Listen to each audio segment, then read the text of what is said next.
Bienvenidos, segundo capítulo de Hablando de Salud. Hoy nos sentamos con la doctora Raquel Senem, es odontóloga y especialista en ortodoncia. Bueno, Raquel, ¿qué tal? Un placer tenerte aquí. Muchas gracias, encantada. Bueno, hoy vamos a hablar de ortodoncia, te vamos a preguntar, vamos a hacer un poco de paciente para que nos cuentes y nos sitúes un poco en todo lo que tenemos que saber de ortodoncia. Antes de que empezáramos, he tenido el placer de poder charlar un poquito contigo y me estabas explicando un poco cuándo tenemos que hacer esas primeras visitas al dentista y concretamente al ortodoncista, más allá de que ya tengamos un cambio o un aspecto visual que nos denote que queremos ponernos un tipo de ortodoncia, ya sea tradicional, con bracket o invisible. La ortodoncia en realidad está a lo largo de prácticamente toda nuestra vida. Sí que es verdad que una vez que empiezan a erupcionar los primeros dientes, no los que tenemos ya definitivos, sino los primeros que nos salen, los dientes de leche, es importante ya empezar a valorar el ir al ortodoncista y al odontólogo, evidentemente, básicamente porque cuando te salen los dientes puede que a lo mejor haya erupcionado en un sitio que no les corresponde y puedan tener un contacto un poco extraño. Entonces, eso puede generar algún tipo de alteración en la masticación y puede influir en cómo se va a ir desarrollando no solo el resto de dientes y cómo erupcionan, sino también cómo se desarrolla pues, nuestros huesos, la deglución y un montón de funciones que necesitamos en nuestro día a día y que son muy importantes. Entonces, por marcar una edad, seguro que a los 6 años que ya empiezan a salir los dientes definitivos es un momento muy clave y muy importante para acudir al odontólogo y al ortodoncista, y podemos intentar incluso ir un poquito antes para comprobar que esté todo bien, que los hábitos que tienen los niños, los pacientes, están todos, ¿no? Exactamente. En la clínica también nos pueden ayudar a revertir esos malos hábitos que tienen los niños. ¿En todos los casos es posible? En general sí, siempre que se pillen un poco a tiempo y que no sean hábitos instaurados muy intrínsecos al paciente. Cuanto más joven lo cojamos y cuanto menos tiempo de desarrollo haya dado ese hábito, muchísimo mejor, porque es mucho más fácil. Aún así, siempre es importante apoyarnos de diferentes profesionales, como puede ser un logopeda. O sea, por ejemplo, el uso de chupete, chuparnos, que se chupen el dedo de forma prolongada ya.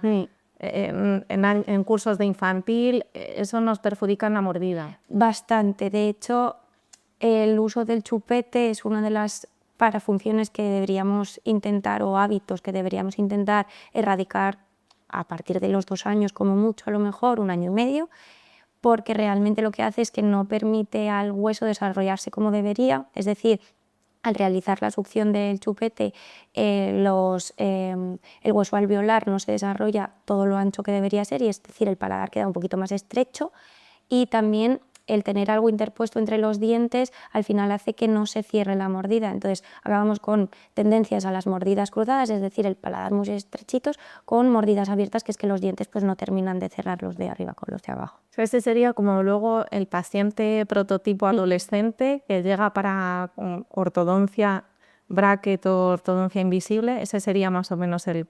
Sí, es uno de los grandes problemas que podemos llegar a encontrar a posteriori. Entonces, por eso es importante saber que se puede tratar desde el principio, que evidentemente pues, tendrá solución en unas etapas un poquito más avanzadas, pues cuando ya es una ortodoncia realmente correctiva, porque el problema ya está instaurado, y no tanto preventiva o interceptiva, que es como pillarlo ahí entre medias.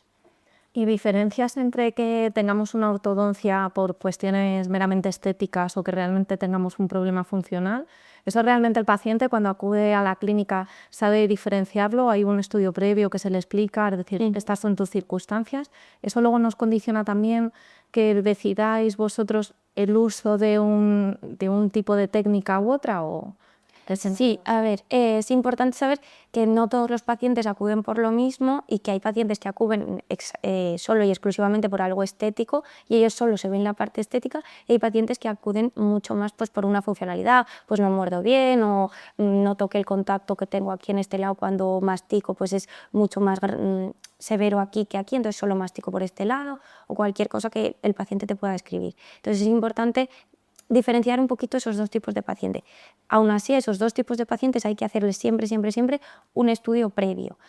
La primera visita, pues intentas entender cuáles son sus mayores preocupaciones respecto al tratamiento, pero con el estudio de ortodoncia lo que intentamos hacer es establecer una base sobre la que vamos a trabajar. Es un diagnóstico completo en el que nosotros le explicamos al paciente, mira, tú te ves solo esto, o tu problema o tu preocupación es solo esta, pero también tienes que entender que tienes todas estas cosas, o a lo mejor solo es eso y es solucionable eso exclusivamente y no tiene nada más porque está todo muy alineadito y tal, y es solo un diente que se le ha movido un poquito de más.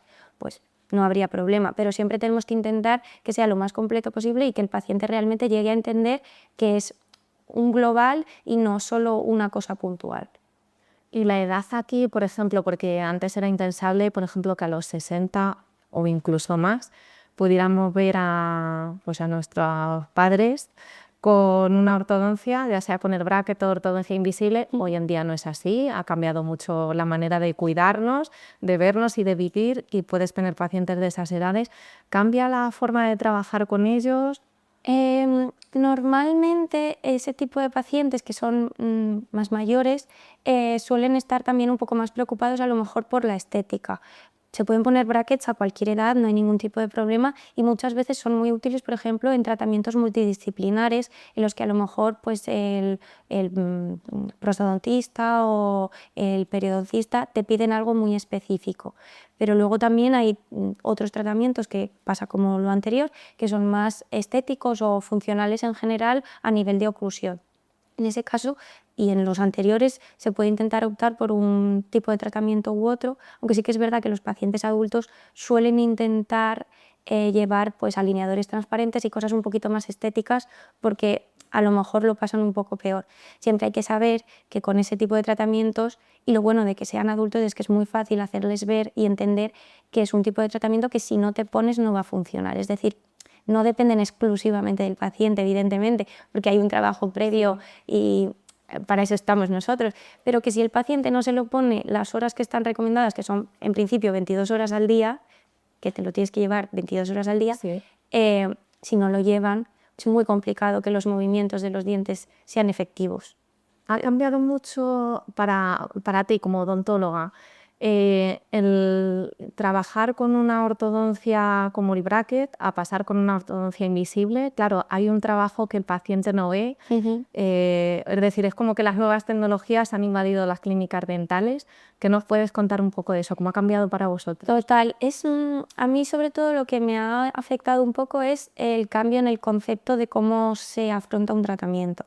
Antes con los brackets o con aparatología fija, ya fuesen pues, cosas más funcionales o aparatos pues, disyuntores y cosas así, tú tienes un estudio previo, como ya te he dicho, que es muy importante, en el que pautas lo que tú crees que va a suceder. Siempre pueden pasar cosas, pues que el paciente, tú le dices que se pongan unos elásticos, no se los pone tanto, no están siendo tan efectivos como tú esperarías en un paciente base, y entonces ahí tienes que actuar tú un poco a lo largo del tratamiento. Es decir, pues este diente tiene una forma un poco rara, he puesto el bracket aquí, no se ha girado tanto como debería, habrá que ponerlo en otra posición, ¿vale? No, entonces tienes como la capacidad de actuar en el momento. Viene el paciente, lo ves, actúas. Con la ortodoncia invisible, con los alineadores, tienes que tener mucho trabajo previo, posterior al diagnóstico. Tú haces el diagnóstico, haces el estudio y planificas toda una secuencia de movimientos que en principio se deberían llevar a cumplir. Es decir, pues voy a mover primero los dientes de delante o primero voy a hacer hueco, llevo todo el sector superior hacia atrás, hago hueco y ya muevo los de delante. Tienes que planificar como muy a futuro, pensando en lo que puede llegar a pasar o qué es lo que puede fallar, que luego siempre hay posibilidades de hacer lo que llamamos refinamientos, que es si algo no está yendo bien o no se han conseguido todos los objetivos que tú querías, vuelves a escanear al paciente, vuelves a tomarle unos registros y vuelves a hacer todo ese primer paso, que es reorganizar todo el trabajo y establecer la secuencia otra vez. Es decir, para que nos hagamos una idea, una ortodoncia invisible a full, es decir, completa, ¿cuántos cambios de férulas estaríamos hablando?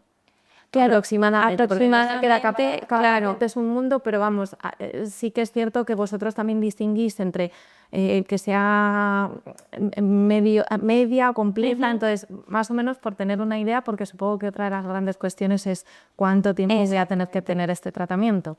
Exactamente, si es uno complejo, por decirlo así, nos nosotros normalmente lo que hacemos es una primera fase de alineadores que muchas veces ni siquiera se llegan a cumplir y decides tomar registros a la mitad para hacer un nuevo refinamiento, pues a lo mejor esa primera fase pone que son 40 alineadores, 45 más o menos.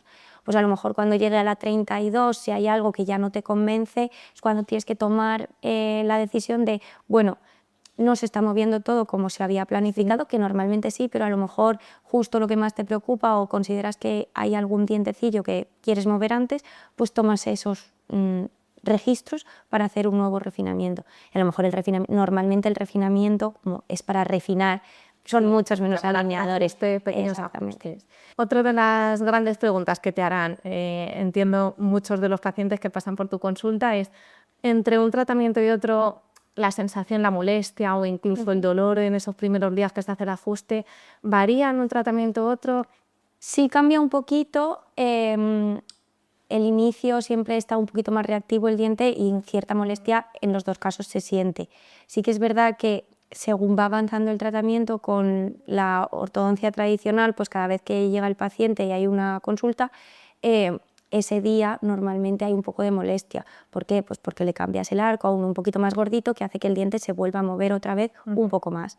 Entonces, ¿qué ocurre? Con los alineadores normalmente va pautado la cantidad de movimiento. Entonces, el primer día sí que es como el más molesto, porque al final el diente no está acostumbrado a que lo vayan a mover, pero luego cuando se va cambiando el resto de alineadores, esa molestia prácticamente desaparece o sí que se llega a notar un poquito, pero es como presión. Entonces, yo lo que suelo recomendar es que se los pongan por la noche, porque es una presión que no implica que no vayas a poder dormir, o sea, es como si te apoyaran aquí la mano, ya está, no pasa nada. Y entonces los cambios son mucho más naturales, un poquito más fisiológicos, ¿vale? Porque el movimiento está como muy seccionado para que sea muy poquito cada vez y que no haya ese problema biológico que pueda llegar a desarrollarse. ¿Te ha sucedido también, me imagino muchas veces en la consulta, que a lo mejor llego y te digo, yo me quiero poner una ortodoncia invisible, pero a lo mejor ese tratamiento no es el más adecuado para mí? ¿Esto es también habitual, que tengáis que reconducir un poco la idea con la que entra el paciente a la consulta? Hay situaciones en las que es un poco más fácil trabajar con un tipo de tratamiento u otro, sobre todo en pacientes multidisciplinares, por ejemplo, pues hay movimientos muy específicos que a lo mejor es un poquito más sencillo con brackets, pero hay otros movimientos que es más sencillo realizarlos con alineadores, por ejemplo. Entonces, siempre hay que tratar de intentar hacerle ver por qué con unos es más importante hacerlo que con otros. Por hacerse se puede hacer, pero también puede acarrear pues, más problemas, pues lo que hablábamos de los refinamientos, pues a lo mejor muchos refinamientos simplemente pues, porque a lo mejor no te has dado cuenta. Y también hay muchas veces que lo que hacemos es combinar, pues se le pone 3 o 4 brackets en ciertas zonas, por ejemplo, las rotaciones de los dientes, pues girar el diente completamente, si está muy girado, eso a los alineadores les cuesta un poquito porque es muy difícil como presionar el diente para que se gire. Entonces lo que se hace es colocar pues 3 o 4 braquecitos o botoncitos y es aparatología fija, pero es como combinada.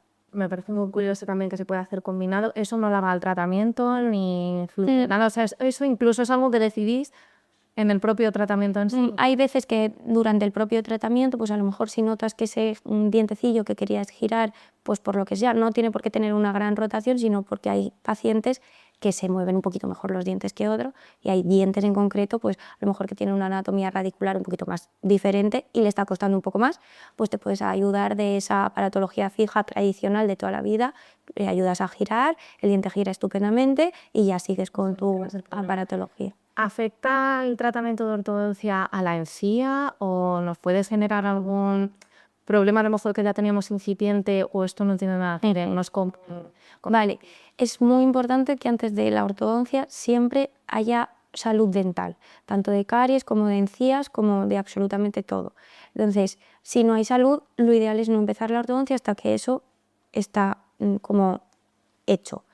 Entonces, que sea incipiente puede que la ortodoncia acarree un empeoramiento de esa situación, que es lo que no deseamos, entonces es muy importante empezar como en salud. Otra cosa es que tú tengas un problema periodontal, pero esté en mantenimiento, esté ahí, sabemos que has tenido periodontitis, que eres un paciente periodontal, pero te estás tratando, vas a tus mantenimientos y tal, no hay ningún tipo de problema. O sea, eso simplemente es seguir unas revisiones, si hay un poquito más de placa, pues mandar limpiezas, tener comunicación con el periodoncista y demás, y no hay ningún problema.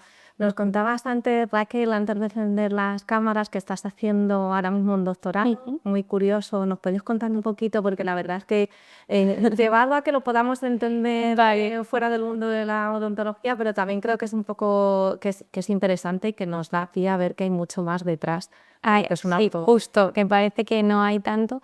Vale, nosotros cuando movemos los dientes con ortodoncia, y bueno, incluso dientes que no se están moviendo con ortodoncia, pero que por sí mismos se mueven, hay un acortamiento de la raíz. ¿Qué quiere decir eso? El diente se compone de dos partes, pues una es una corona y la parte que está dentro del hueso es la raíz. Cuando tú mueves el diente, esa raíz se puede reabsorber. ¿Qué quiere decir? Pues que se acorta un poquito, se remodela esa zona. Pues muchas veces cuando son muy picudas, lo que ocurre es que se redondea un poco. Entonces lo que estamos intentando investigar realmente es ese acortamiento que de normal es 0,5 milímetros, 1 milímetro a lo largo de 2 años de ortodoncia y no hay problema.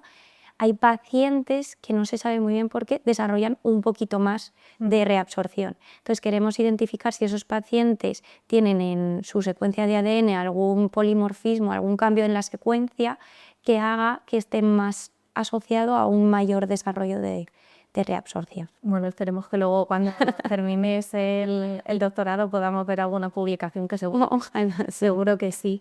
Te iba a preguntar también, Raquel, cuando estás en todo este proceso de ortodoncia, independientemente de la edad en la que estés, ¿hay algún tipo de restricciones a tener en cuenta? Por ejemplo, nos comentabas, la ortodoncia invisible son 22 horas al día, el resto es para comer. Justo. Claro, y para la higiene dental. En el caso de los brackets, tú convives con ese proceso de alimentación, higiene. ¿Hay restricciones que tengamos que tener en cuenta? Muchas más en el caso de la aparatología fija, de los brackets, que en el caso de la invisible.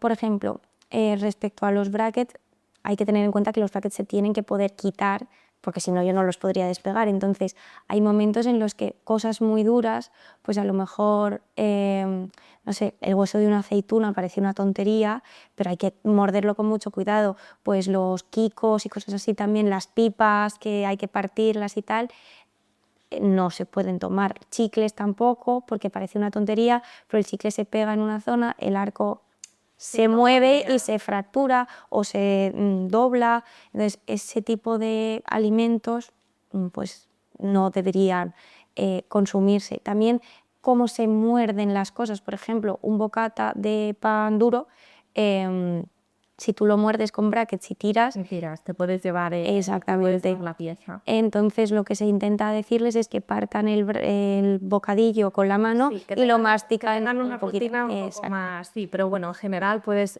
comer casi cualquier cosa. Con alineadores transparentes no es tanto la restricción en cuanto a qué puedes comer, porque puedes comer cualquier cosa siempre que te quites el alineador, sino más a cuándo lo puedes comer. Si necesitas estar 22 horas al día, lo ideal es que no te lo estés quitando y poniendo todo el rato. Y luego las bebidas. Parece una tontería, pero pacientes adultos, sobre todo, es que yo tomo 3 cafés al día por la mañana, me lo tengo que estar quitando y poniendo, pues es una faena, pero sí, es lo ideal, porque el café aparte tiñe. Entonces, no es tanto que tiñe el diente, sino que tiñe el alineador. Entonces, acabas con un alineador con un color que no es transparente. Entonces, toda la parte de esa estética, sí. Pero bueno, son cosas que es quitarte el alineador, te tomas el café, te lo vuelves a poner, bueno, te limpias, te lo vuelves a poner y ya está. Y Raquel, pacientes que te reciben, es decir, yo ya he llevado una ortodoncia, independientemente de cuál es, y años después vuelvo a tener descolocados los dientes. ¿Esto era más común antes y es menos común ahora? Luego siempre se colocan los retenedores. ¿De más situaciones nos podemos ver? Claro, aquí varía también un poco el criterio del odontólogo que te atienda.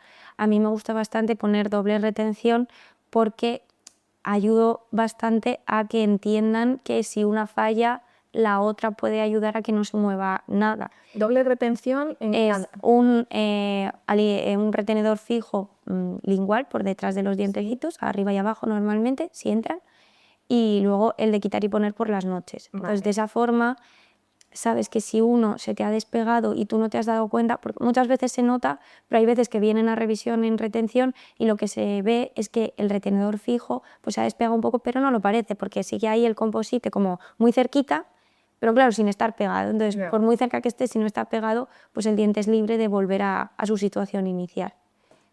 Y influye también el tema de, por ejemplo, que no todo el mundo tiene, o bueno, no le salen a todo el mundo las molar del juicio.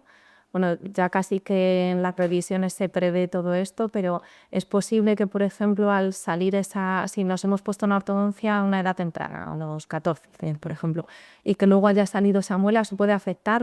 ¿Se tiene en consideración antes? ¿Se recomienda quitarlas? Claro, depende un poco si hay espacio o no hay espacio y la inclinación de las muelas del juicio cómo van. Pero no es lo mismo que estén como muy inclinadas hacia adelante, que estén saliendo perfectas, que haya hueco, pues eso depende también del paciente.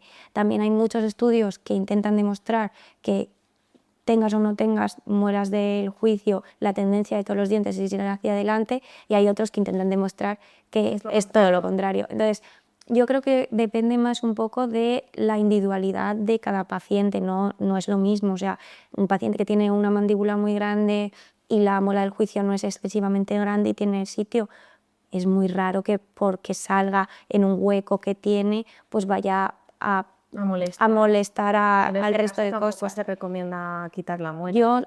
A ver, es que las muelas del juicio es muy complicado cepillárselas, entonces si tiene muy buena higiene, sale bien y demás, sin problema. Luego ya pues depende de cada paciente realmente, porque están muy atrás, entonces cepillarse bien y que no salgan caries es complicado. Y encima si salen un poco inclinadas, pues más aún. Entonces ahí es... Y esto lo verían en todo caso, el maxilofacial es quien nos atendería esta parte de la consulta. Normalmente yo lo que tenemos en las clínicas y sobre todo aquí es revisiones de retención. Entonces, en esas revisiones de retención yo siempre les digo que tienen que venir cada año y en esas revisiones pues me fijo en todas estas cosas, que los retenedores estén pegados, que los retenedores de quitar y poner no estén fracturados, que esté teniendo buena higiene y demás, y pues todo cómo está la situación respecto a las muelas del juicio. Si vemos que hay algún tipo de problema respecto a va a entrar, no va a entrar, le está saliendo, le está molestando, pues entonces se refiere al maxilofacial para que valore él si se puede quitar, si es el mejor momento, porque hay muchas veces que aunque tú veas que a lo mejor el diente está muy cerca, no ha salido, por ejemplo, y está muy cerca del diente de delante, hay veces que están tan poco formados que el maxilofacial te va a decir: mientras no vaya a afectar, vamos a esperar un poco porque quitarlo es muy complicado y hay veces que no es que les cueste, sino que tienen que abrir un espacio muy grande para quitar esa pieza, y entonces si esperan un poquito, aparte de que les va a ser más fácil para ellos, también para el paciente va a ser más beneficioso. Las muelas del juicio no todo el mundo las tiene, no todo el mundo las afecta y no todo el mundo necesita el mismo tratamiento. Es verdad que en este proceso evolutivo, ¿no?, hay dientes que se están perdiendo. ¿Eso es así? Es así, y de ahí viene que muchos de nuestros pacientes presenten agenesias. Las agenesias son que básicamente te falta algún diente de los que deberías tener. La agenesia más normal actualmente es la de las muelas del juicio, que son los terceros molares. En su momento teníamos terceros premolares, que son los que son entre una muela y un canino, y antes pues más dientes. Entonces, ¿qué es lo que vemos? Pues que aparte de las muelas del juicio hay premolares, segundos premolares sobre todo, y los laterales, los incisivos laterales, que no, hay pacientes que no los tienen. Entonces ahí tienes que tomar una decisión, pues con lo que he dicho, con el estudio, con el diagnóstico y demás, de si ese espacio es mejor cerrarlo y intentar transformar los dientes adyacentes en lo más parecido, o dejar ese espacio abierto y a futuro o según se acabe la ortodoncia colocar un implante o algo que lo pueda sustituir.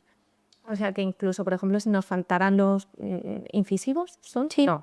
Los laterales son como los segundos que más faltan. Esos son como los más frecuentes ahora, me imagino que los pacientes más jovencitos que tenéis. Esos entonces, aunque sean adolescentes, 13, 14 años, ¿se le puede hacer un implante después? No, o sea, cuando eres tan pequeño, si decides que la mejor opción es dejar el espacio abierto para un implante, es a futuro, ¿vale? Nosotros tenemos un crecimiento que es remanente, que es del hueso alveolar, ¿vale? Y realmente no termina ese crecimiento hasta los 20-21 años de edad. Entonces lo ideal es esperar un poquito, porque si no muchas veces lo que queda es el implante a una altura y el diente parece que se mueve, porque realmente lo que crece es el huesecillo. Entonces te queda el implante a una altura y el diente parece que el implante está mal puesto y en realidad el implante se puso bien, pero tú has crecido. Pero has cambiado. Exacto. Pues nada, Raquel, ha sido un placer. Espero que todo el mundo haya aprendido hoy un poquito más de ortodoncia y que nos concienciemos también de la importancia que tiene la prevención y la higiene en la salud dental. Raquel forma parte del equipo de la unidad dental del Centro Médico Nova y estará aquí tanto en la consulta, si pedís cita por teléfono, como a través de la web para atenderos a todos y, como veis, cuidar muy bien de vuestra salud dental. Muchas gracias. Ha sido un placer. Realmente.